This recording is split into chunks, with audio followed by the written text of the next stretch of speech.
Hello दोस्तों, माता एवं बहनों, जय माता दी। आज हम आप लोगों के लिए लेकर आए हैं वैकुंठ चतुर्दशी की कथा। आशा करती हूँ यह कथा आप लोगों को बहुत अच्छी लगेगी। अगर अच्छी लगे तो सब्सक्राइब ज़रूर करें, बेल आइकन ज़रूर दबाएं, जिससे आपको अगली कथाएं सबसे पहले आपके पास आ जाएंगे। तो चलिए शुरू करते हैं। वैकुंठ चतुर्दशी की पौराणिक कथा के अनुसार एक बार की बात है, नारद जी पृथ्वी लोक से घूमकर वैकुंठ धाम पहुँचते हैं। भगवान विष्णु ने आदरपूर्वक बिठाते हैं और प्रसन्न होकर उनके आने का कारण पूछते हैं। नारद जी कहते हैं, हे प्रभु, आपने अपना नाम कृपा निधान रखा है। इससे आपको जो प्रिय भक्त है वही तर पाते हैं, जो सामान्य नर नारी है वह वंचित रह जाते हैं। इसलिए आप मुझे कोई ऐसा सरल मार्ग बताएं जिससे सामान्य भक्त भी आपकी भक्ति कर मुक्ति पा सके। यह सुनकर विष्णु जी बोले, हे नारद, मेरी बात सुनो। कार्तिक शुक्ल पक्ष की चतुर्दशी को जो नर नारी व्रत का पालन करेंगे और श्रद्धा भक्ति से मेरी पूजा अर्चना करेंगे, उनके लिए स्वर्ग के द्वार साक्षात खुले होंगे। इसके बाद विष्णु जी जय विजय को बुलाते हैं और उन्हें कार्तिक चतुर्दशी को स्वर्ग के द्वार खुला रखने का आदेश देते हैं। भगवान विष्णु कहते हैं कि इस दिन जो भी भक्त मेरा थोड़ा सा भी नाम लेकर पूजन करेगा वह वैकुंठ धाम को प्राप्त करेगा।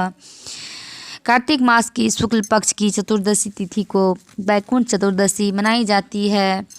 इस बार वैकुंठ चतुर्दशी 29 नवंबर 2020 को है। इस दिन वैकुंठ के अधिपति भगवान विष्णु की पूजा आराधना करने का विधान है। यह दिन भगवान शिव और विष्णु जी के मिलन को दर्शाता है। इसलिए वैकुंठ चतुर्दशी को हरिहर का मिलन भी कहा जाता है।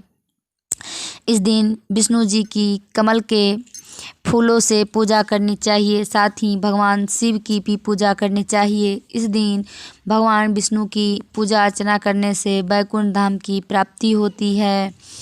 कथा के अनुसार एक बार भगवान विष्णु शिव जी का दर्शन करने महादेव की नगरी काशी में आए। उसके बाद उन्होंने मणिकर्णिका घाट पर स्नान करने के पश्चात 1000 स्वर्ण कमलों से शिव जी का पूजन करने का संकल्प लिया।